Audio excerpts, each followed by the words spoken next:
Welcome po sa ikaapat na bahagi ng ating pagninilay para sa Year of Saint Joseph. Sa araw na ito ay titingnan natin kung paanong si San Jose ay isang ama para sa atin at kung paanong siya ay isang masunuring ama naman sa Diyos Ama sa langit. Doon po sa Genesis 41:55, merong isang naging sikat na verse na laging ginagamit patungkol kay Saint Joseph. Ito ay ang mga salita na nagsasabi, "Go to Joseph." Ang talagang tinutukoy nito ay ang Joseph na matatagpuan sa Old Testament, hindi si Saint Joseph na matatagpuan naman sa New Testament. Ang Joseph ng Old Testament ay isang Hudyo na napadpad sa Ehipto at sa Ehipto ay dumanas siya ng katakot-takot na mga paghihirap bago siya nagkaroon ng pagkakataon na guminhawa at maging makapangyarihan. Ang Joseph na ito, na anak ni Jacob, ay naging governor ng Egypt at siya po ang nagligtas sa Egypt sa panahon ng tagtuyot at taggutom. Kaya kapag may problema ang mga Egyptians, sinasabi sa kanila, "Go to Joseph." Para bang, "Go to Joseph and he will solve your problems. Go to Joseph and he will help you." Sabi ni Pope Francis, ito daw mga salitang ito, "Go to Joseph," ay pwedeng-pwede din nating ilapat kay San Jose naman na nasa New Testament, ang ama-amahan ni Jesus dito sa lupa. Bakit? Sapagkat siya ay ama hindi lamang ng Panginoong Hesukristo dito sa lupa, kundi siya rin ay ama ng mga Kristiyano. Sa pamamagitan ng testimony o pagsaksi ng mga santo, tulad nga po ng nabanggit natin sa ikatlong bahagi, si Santa Teresa de Avila, si San Francisco de Sales, makikita natin na lagi silang pumupunta kay San Jose sapagkat naniniwala silang si San Jose ay mayroong makaamang pagmamahal para sa ating lahat. Paano kaya ang naging relationship ni Jesus sa kanyang ama-amahan na si San Jose? Gayong hindi naman talaga siya ang ama ng ating Panginoong Kristo dahil siya ay mula sa langit, mula sa Diyos Ama sa langit. Kaya si San Jose ay kinatawan lamang ng Diyos Ama dito sa lupa upang maging ama ni Jesus at gabay habang si Jesus ay lumalaki. Ano kaya ang kanilang relationship? Tingnan niyo po itong picture na ito. Dito makikita niyo po ay mag-ama. Yung taong nasa kanang bahagi, yan ay si Jeff Bezos. Si Jeff Bezos ay founder at owner ng Amazon.com. Yung mga mahilig sa inyo sa internet, lalo na yung nagsha-shopping sa internet, kilalang-kilala nyo ang Amazon. Si Jeff Bezos po ay naging bantog sapagkat siya ay hinirang na isa sa pinakamayaman, if not siya nga ang pinakamayaman ng tao sa buong mundo dahil sa pagkakatatag niya ng korporasyong ito na naging napaka-successful. Pero alam niyo po ba, yung katabi ni Jeff Bezos, yung lalaki na may bigote, yan po ay hindi yan ang kanyang tunay na ama. Hindi yan ang kanyang natural or biological father. Ang tunay niyang ama at ang kanyang ina ay naghiwalay nung bata pa sila o bata pa siya. At hindi siya ipinaglaban ng kanyang ama na makuha ang custody sa kanyang nanay. Kaya si Jeff Bezos ay lumaki na ang kasama lamang niya sa buhay ay ang kanyang ina at pagkatapos ng ilang panahon, ang nanay niya ay nag-asawang muli ito nga pong lalaking ito na katabi niya si Mr. Bezos. Ang lalaking ito ang tumayong ama niya, inampun siya kaya pati ang apelyido ay nabago at pareho sila ng apelyido at itinuring siyang bilang tunay na anak. Sobra ang pagmamahal ni Jeff Bezos sa kanyang foster father na higit pa sa pagmamahal niya sa tunay niyang tatay.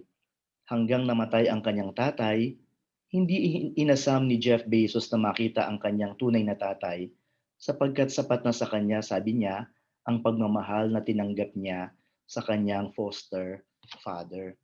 Kaya makikita natin po, hindi kinakailangan na biological father ka para maging tunay kang ama. Meron nga mga ibang ama, ama lamang sa laman, pero hindi naman talagang pinanagutan ang kanilang mga anak kundi iniwanan at pinabayaan pa. O kaya, ang mga sa laman pero malupit naman sa mga anak at hindi mapagmahal, sakim at nagpapakita ng karahasan sa tahanan. Pero merong mga tao sa ating buhay, bagamat hindi natin ama sa laman o tunay na ama, pero naging father figure sa atin at nagpakita sa atin ng pagmamahal. Merong mga father figure na matatagpuan sa simbahan, yung mga nakilala natin na halimbawa, pari, pastor, ministro, brother, o kaya mga naging kaibigan at gabay natin sa mga religious organization. Merong mga father figure na nakilala natin sa eskwelahan, teacher, professor, principal, na nagpakita ng interes sa ating paglago bilang mga tao. Meron ding mga father figure na natatagpuan natin sa trabaho, na silang gumabay sa atin, nagturo sa atin para maging tayong productive. Yan po ay mga father figures. In a special way, they are like spiritual fathers to us, but we have also experienced from them the meaning of a true father's love. Kaya siguro po ganito po yung karanasan ng Panginoong Hesukristo kay San Jose. Kasi si San Jose ay kinatawan lamang ng Diyos Ama sa langit para si Jesus ay magkaroon ng ama dito sa lupa. Pero hindi nagkulang si San Jose, ibinuhos niya ang kanyang pagmamahal, pag-aaruga, pag-ampon sa Panginoong Hesukristo bilang sarili niyang anak. At sabi doon sa dokumento ni Pope Francis, si San Jose ay hindi lamang isang mabuting ama, kundi si San Jose ay isang obedient father. Siya ay isang masunuring ama. Makikita po natin sa larawang ito ang isang tagpo kung saan si San Jose ay daladala niya ang mahal na birhen at ang Panginoong Jesus papuntang Egypt upang iligtas sila sa marahas na kamay ni Herodes. Sa picture na ito, pinapakita na sila ay nagpahinga ng sandali.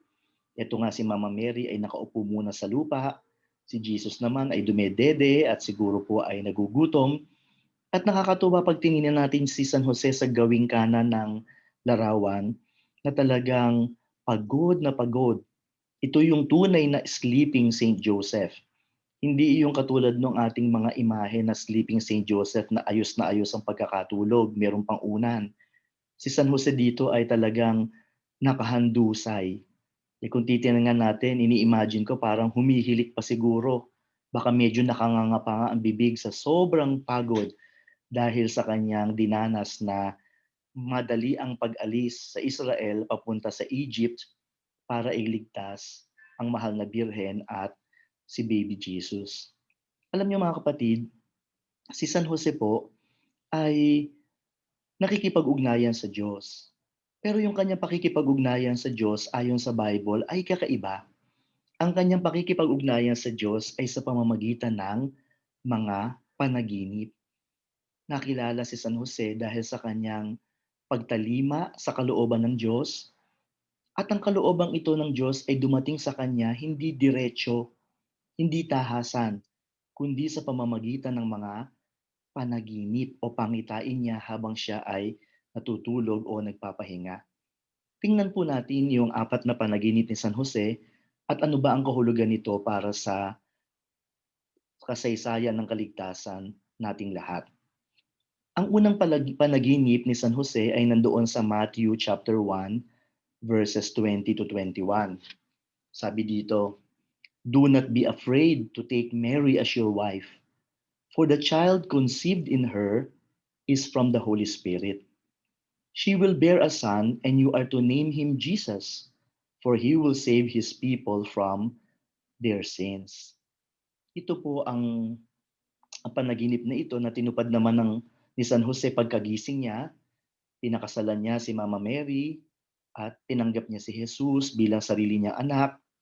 Kahit hindi siya ang tunay na ama nito sa laman, makikita natin dito ang panaginip na ito ay nagsasabi kay San Jose na iligtas, to protect and defend the Virgin Mary. Kasi nung panahon na yon, alam natin, no, kapag isang babae ay napatunayan na buntis pero hindi matukoy ang tunay na ama, ang babaeng ito ay maaring um, isakdal bilang isang adulteress o nangangalunya at maari pa ngang patayin, batuhin hanggang sa mamatay. Dito sinabi ng anghel kay Saint Joseph, iligtas mo si Maria, iligtas mo siya at ang kanyang magiging anak. At ikaw ang magbibigay ng pangalan sa anak na ito na tatawagin mong Jesus. Kaya sumunod si San Jose at naganap ang pagliligtas sa kapuri at karangalan at buhay ng mahal na Birhen. Sa pangalawa naman po na panaginip, sinasabi doon, get up, take the child and his mother and flee to Egypt, and remain there until I tell you. For Herod is about to search for the child to destroy him. Matthew chapter 2, verse 13. Ito naman pong panaginip na ito ay naganap noong matapos ipanganak ang Panginoong Hesukristo, si Herodes ay aligaga para hanapin ang Mesiyas na isinilang sapagkat gusto niyang patayin ang Mesiyas. Si Herodes ay isang napakasamang leader na pati sarili niyang mga anak ay ipinapatay niya para lamang wag magkaroon siya ng katunggali sa trono bilang isang hari. Nagpakita ang anghel sa panaginip kay San Jose at sinabi naman sa kanya, protect the child. Kung yung unang dream, protect the mother, dito sa dream na ito, protect the child. Kaya pagkagising ni San Jose, agad-agad siyang umalis sa Israel, dala niya ang kanyang mag-ina upang iligtas ang buhay ng ating Panginoong Heso Kristo. Again, obedient, masunurin, tumalima si San Jose sa tawag ng Diyos. Yung pangatlong panaginip ay matatagpuan din po sa Matthew chapter 2 verse 20. Nung matapos na po ang ilang panahon sa Egypt at namatay naman na si Herodes, nagpakita muli ang anghel sa panaginip at ang sabi kay San Jose, rise, take the child and his mother and go to the land of Israel. For those who sought the child's life are dead. Sinabihan siya, ngayon, pwede na kayong bumalik sa dati niyong bayan. Huwag kayo masyado maging komportable sa Egypt kasi hindi ito ang inyong bayan. Dapat ibalik mo ang iyong mag-ina sa Israel para doon kayo mamuhay. Imagine, kararating mo lang sa Egypt, no, ilang taong ka pa lang doon, nagsesettle pa lang siguro si San Jose, nakahanap ng trabaho, bagamat sila ay migrants doon sa lugar na yon, o parang refugee nga sila sa lugar na yon. Pero kung tutuusin, baka nakasettle na sila. Meron ng mga kaibigan, may mga contacts, pero biglang-biglang sasabihan ka na naman ng anghel, umalis na kayo. Umuwi na kayo sa inyong pinanggalingan. At again, si San Jose, pagkagising niya, sinunod niya muli ang kalooban ng Panginoon. Si San Jose ay bumalik sa Israel. Masunuring ama, obedient father, laging tumatalima sa kalooban ng Panginoon. And finally, yung ikaapat na panaginip, makikita natin sa verses 22 to 23. And because he had been warned in a dream, he departed for the region of Galilee. He went and dwelt in a town called Nazareth, so that what had been spoken through the prophets might be fulfilled. He shall be called a Nazarene. Again, nandito na sila sa Israel. Balak na ni San Jose na magsettle sa kanyang sariling bayan sa Bethlehem, na bayan din ng mahal na Birheng Maria. Pero nagulat siya sapagkat ang sabi sa kanya, hindi ka pupunta sa Bethlehem. Pupunta ka sa Galilee. Pupunta ka sa Nazareth. Nung panahon po na yun, wala naman pong mahalagang bagay na nangyayari sa Nazareth. Ang Nazareth ay hindi kilala.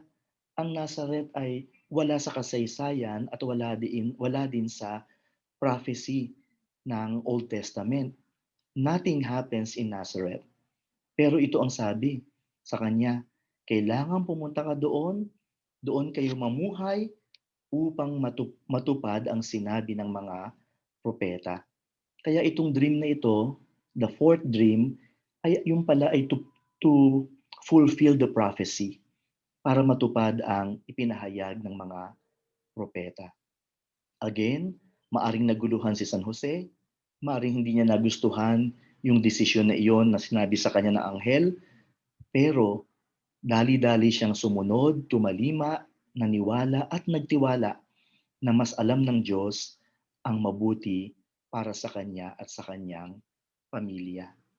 Kaya nga makikita natin na si San Jose ay isang tunay na mabuting ama. Hindi siya ama sa laman, kundi siya ay ama sa espiritu at sa diwa, sa kalooban, sa pagkatao. Siya ay isang tunay na ama sa Panginoong Hesukristo. At ama siya na mabuti sapagkat alam niya kung paano sumunod sa tunay na ama ng sanlibutan, sa tunay na ama nating lahat, na walang iba kundi ang Ama sa langit. Kaya yung obedience ni San Jose sa Diyos ang siyang naging sangkap para siya ay maging mabuting ama para sa anak ng Diyos. Hilingin natin sa Panginoon na habang pinagninilayan natin ang buhay, ang diwa ni San Jose, tayo din ay magkaroon ng obedience sa kalooban ng Diyos. Minsan mahirap maging obedient kapag hindi natin gusto yung pinapagawa sa atin ng Diyos. Pero si San Jose nawa ang magturo sa atin na laging magtiwala, huwag mag-aalinlangan sa kalooban na ipinakikilala sa atin ng Panginoon. San Jose, ipanalangin mo po kami. Amen.